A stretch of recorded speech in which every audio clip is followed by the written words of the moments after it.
नमस्कार, hello and welcome to इन्फॉर्मेटिकोस। तो दोस्तों, चीन और नेपाल के बीच में एक बैठक हुई है और काफ़ी सारे एग्रीमेंट साइन किए गए हैं। लेकिन इससे पहले कि आप थोड़ी भी चिंता करना शुरू कर दें, आपको बता दूं कि इसमें भारत की एक बहुत बड़ी जीत हुई है, क्योंकि इन सभी एग्रीमेंट्स में से एक काफ़ी ज़्यादा आवश्यक एग्रीमेंट पर नेपाल ने मना कर दिया है।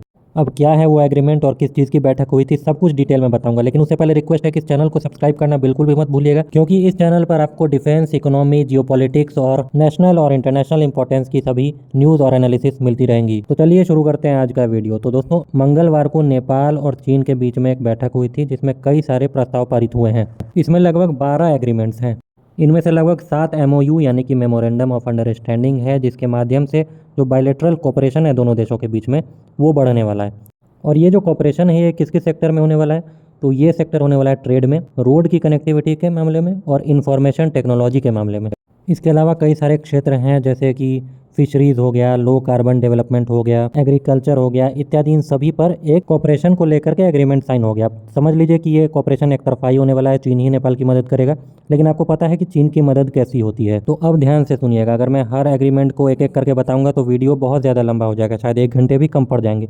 तो सबसे इंपॉर्टेंट बात यह है कि चीन का मुंह आखिर काला किस एग्रीमेंट में हुआ है, जिस पर नेपाल ने ना कर दिया है। तो आप अपने स्क्रीन पर देख सकते हैं कि एक ग्लोबल सिक्योरिटी इनिशिएटिव है, जो कि चीन का एक प्रोग्राम है, उसको लेकर के नेपाल ने मना कर दिया है। और एक्सपर्ट इसको बैलेंसिंग एक्ट बता रहे हैं, क्योंकि अगर नेपाल साइन कर लेता तो भारत काफ़ी ज़्यादा इस चीज़ को लेकर के नाराज हो जाता। अब जिन लोगों को नहीं पता है कि चीन का ग्लोबल सिक्योरिटी इनिशिएटिव क्या है, वो मैं आपको शॉर्ट में बता देता हूँ।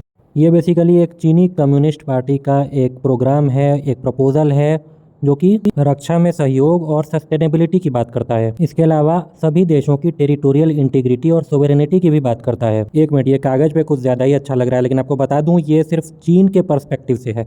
आई मीन टू से, अगर चीन कहता है कि नेपाल का कोई हिस्सा अगर उसका है या ताइवान उसका है, तो आपको मानना पड़ेगा कि ये चीन की सोवेरेनिटी है। इसके अलावा ये बात करता है UN चार्टर के प्रिंसिपल और पर्पस को भी मानने को लेकर के। इसके अलावा अगर किसी 2 देशों में विवाद है तो उनको पीसफुली रिजॉल्व करने को लेकर के। इसके अलावा पूरे के पूरे रीजन में सिक्योरिटी मेंटेन करने को भी लेकर के। तो इसका जो बेसिक प्रिंसिपल है वो है इंडिविजिबिलिटी ऑफ सिक्योरिटी। अब ये कोल्ड वॉर के समय का टर्म है, जिसका मतलब होता है कि किसी एक देश की सिक्योरिटी को अगर खतरा है तो वो पूरे के पूरे रीजन को खतरा माना जाता है।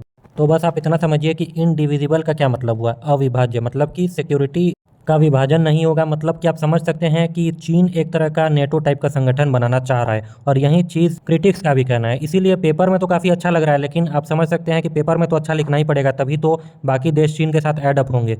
लेकिन एक बार जब ये संगठन बन जाएगा तो आप समझ सकते हैं कि चीन क्या बोलेगा कि देखो भाई, हमें भारत से खतरा हो रहा है, आ जाओ सब कोई अपनी सेना लेकर के। हमें अमेरिका से खतरा हो रहा है, हमें जापान से खतरा हो रहा है, आ जाओ अपनी अपनी सेना लेकर के। कहने का मतलब मुझे यही लग रहा है कि ये क्वाड के अगेंस्ट में चीन अपना एक संगठन खड़ा करना चाह रहा है, जिसको कि मिलिटराइज किया जाएगा बाद में, लेकिन पहले संगठन तो खड़ा हो। तो इसको लेकर के नेपाल ने मना कर दिया है। हालांकि इनका जो कुछ प्रिंसिपल्स है इसको एग्री किया है, लेकिन उस पर साइन नहीं किया है। मतलब इसमें अभी ज्वाइन नहीं करेगा नेपाल, क्योंकि इसको ज्वाइन करने का मतलब है कि साफ साफ भारत और क्वाड से पंगा लेना। तो आज के लिए रहने देते हैं इतना ही। कमेंट में अपनी राय जरूर बताइएगा। साथ ही साथ इस चैनल को सब्सक्राइब करना बिल्कुल भी मत भूलिए। साथ ही साथ मुझे बताइए कि ये वीडियो कैसा लगा, कुछ इंप्रूवमेंट चाहिए तो वो भी बताइए। इस वीडियो को लाइक करते जाइएगा। मिलते हैं अगली वीडियो में, तब तक के लिए जय हिंद।